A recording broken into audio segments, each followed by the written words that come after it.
ईटानगर में जबरदस्त लैंडस्लाइड, समझाने वाला हाईवे बंद। ईटानगर में आवाजाही पर भी भारी दिक्कत, सड़कों पर आया मलबा। भोपाल में रात भर से जारी है बारिश का दौर, कई इलाकों में 3 इंच बारिश। निचले इलाकों की सड़कों पर पानी भरा, आवाजाही में दिक्कत। खरगोन में बाढ़ के पानी में फंसा बाइक सवार, किसी तरह बची जान। कुछ घंटों की बारिश में गुजरात को किया बेहाल, झील में तब्दील हुआ अहमदाबाद।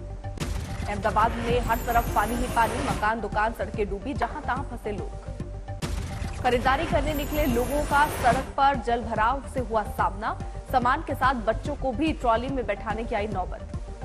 अहमदाबाद की सोसाइटी में बेसमेंट तक पहुंचा पानी, बेसमेंट में दिखा दरिया जैसा मंजर। अहमदाबाद के मगदवा अंडरपास से जल भराव की तस्वीर आई सामने, लबालब भरे अंडरपास का नदी जैसा दिखा नजारा।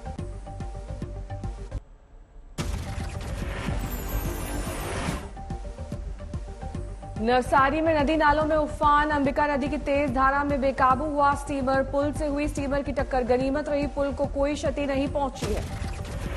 पुल से टकराने के बाद स्टीमर पलट गया और पुल के निचले हिस्से में जा फंसा। पुल की ऊपरी सतह को छूती हुई बहती दिखी अंबिका नदी की जलधारा। गुजरात के नर्मदा में सैलाब का कहर, रेस्क्यू मिशन में जुटा पुलिस दस्ता, लोगों को रस्सी के सहारे बाढ़ से बाहर निकाला गया। ड्रोन से ली गई तस्वीरों में तैरता से नजर आया वलसाड, हर तरफ दिखा पानी ही पानी। अवैध खनन पर टूटा कुदरत का कहर, वलसाड की नदी के किनारे फंसी दिखी जेसीबी। भारी बारिश से गुजरात के छोटा उदयपुर में बदतर हुए हालात, बोडेली में सड़कों पर चल रही है नाव, पानी में डूबे मकान। बोडेली में सबसे ज्यादा टूटा बारिश का कहर, जनजीवन अस्त व्यस्त, 40 लोगों को किया गया रेस्क्यू, मिशन जारी।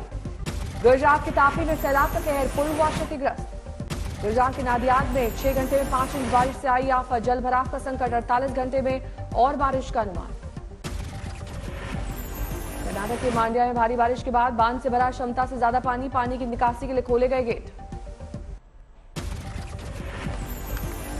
कांगड़ा में उफान पर चंबी नदी में अचानक आए उफान में फंसा ट्रैक्टर, बाद में गांव वालों ने मुश्किल से बाहर निकाला। हिमाचल के चंबा में बादल फटा, धारा का दिखा तेज बहाव। उत्तराखंड के चमोली में बद्रीनाथ जाने वाले रास्ते पर आया फ्लैश फ्लड, सड़क का बड़ा हिस्सा हुआ क्षतिग्रस्त। बद्रीनाथ हाईवे का भूस्खलन के बाद किया जा रहा है साफ, मलबा हटाने का कार्य जारी।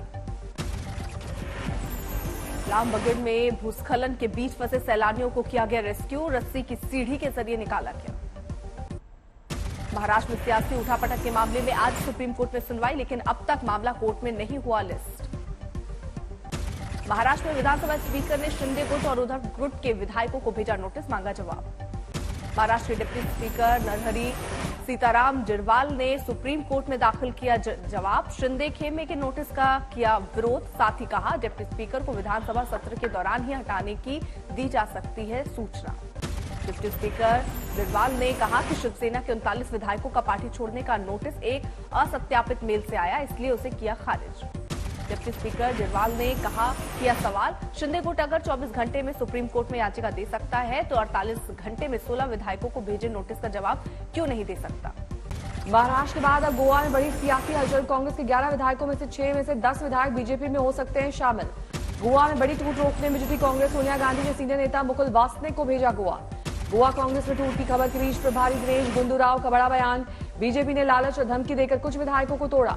कांग्रेस नेता गुंडूराव ने दिगंबर कामत और लोगों पर लगाया बीजेपी के साथ षड्यंत्र में शामिल होने का आरोप, अपने 6 विधायकों के साथ होने का किया दावा, कहा कुछ और भी हैं संपर्क में। आज से शुरू होगा गोवा विधानसभा का मानसून सत्र, इस बीच विधानसभा अध्यक्ष रमेश तावड़कर ने रद्द की डिप्टी स्पीकर पद के लिए होने वाले चुनाव की अधिसूचना, 12 जुलाई को होना था चुनाव। कर्नाटक में विधानसभा चुनावों के मद्देनजर एक्शन में कांग्रेस 28 सदस्यीय समिति का किया गठन, इसमें 7 आमंत्रित सदस्य शामिल। कर्नाटक में कांग्रेस ने 5 नए सचिवों की नियुक्ति की, 2 सचिवों को पद से हटाया। गुजरात चुनाव के मद्देनजर कांग्रेस बड़े बदलाव के मूड में, दिल्ली में पिछले 4 दिनों तक चला बैठकों का दौर। सूत्रों के मुताबिक गुजरात में आंतरिक सर्वे के नतीजों से उत्साहित है कांग्रेस। सर्वेक्षण के मुताबिक कांग्रेस को 125 सीटों पर हासिल है बढ़त। तेलंगाना के सीएम केसीआर ने रुपए के गिरते भाव पर जताई चिंता, पीएम मोदी से किया सवाल। केसीआर ने कहा कभी गुजरात का सीएम रहते नरेंद्र मोदी ने ऐसी स्थिति में कांग्रेस से मांगा था जवाब, अब खुद क्यों नहीं बोलते। नहीं थम रही फिल्म काली के पोस्टर से उपजी सियासत। लीना के समर्थन में टीएमसी सांसद महुआ मोइत्रा के बयान को बड़ा मुद्दा बनाने में जुटी बीजेपी। मोइत्रा के बयान के खिलाफ पश्चिम बंगाल में बीजेपी ने खोला मोर्चा। आज नादिया के कृष्णानगर में बड़ी रैली करेंगे बीजेपी विधायक शुभेंदु अधिकारी। पीएम मोदी के काली विवाद पर दिए बयान पर महुआ मोइत्रा का पलटवार किया ट्वीट। बंगाल को लेकर मैं बीजेपी के ट्रोल इंचार्ज को दूंगी सलाह, वो अपने आकाओं से कहें, उन्हें जिन चीजों की जानकारी नहीं उन पर टिप्पणी बंद करें। महुआ ने ट्वीट में पीएम मोदी के दीदी ओ दीदी वाले बयान और मिली शिकस्त का किया जिक्र। लिखा, अब मां ओ मां सीने पर रखेगी पैर। काली विवाद के बीच पीएम मोदी ने कल पहली बार दिया बयान। कहा, देवी का आशीर्वाद हमेशा भारत के साथ। दिल्ली में बिजली होगी महंगी। दिल्ली विद्युत विनियामक आयोग यानी डीईआरसी ने पावर परचेज एडजस्टमेंट कॉस्ट को मंजूरी दी। राजधानी के अलग अलग इलाकों में 2 से लेकर 6% की होगी कीमतों में बढ़ोतरी। बीएसईएस यमुना इलाके में 6% महंगी होगी बिजली। बीएसईएस राजधानी में 4% महंगी होगी बिजली। टाट पावर के इलाके में 2% होगा इजाफा। बढ़ी दरें 10 जून से होंगी लागू। देश में कोरोना के 16,600 नए केस, 8% से ज्यादा की बढ़ोतरी। बंगाल में सबसे ज्यादा बढ़ रहे केस। केरल, महाराष्ट्र और तमिलनाडु में भी बढ़ोतरी।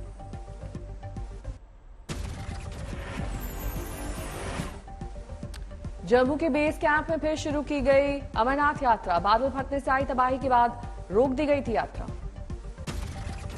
मुंबई थाने में आज हो सकती है भारी बारिश। मौसम विभाग ने जारी किया ऑरेंज अलर्ट। मुंबई के समंदर से दूर रहने की सलाह। हाईटाइड में 14 फीट ऊंची लहरें उठेंगी। जोधपुर के सीआरपीएफ ट्रेनिंग सेंटर में एक जवान ने खुद को परिवार समेत घर में किया कैद।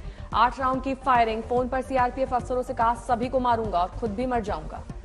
यूपी में अफसरों का सीएम की योगी महत्वाकांक्षी अभ्युदय योजना पर जोर। पीलीभीत में डीएम ने ली छात्रों की क्लास। आईएएस, पीसीएस और नीट परीक्षाओं के लिए दी गाइडलाइंस। छिंदवाड़ा में भारी बारिश के बाद मंदिर और घरों में दिखा जल भराव।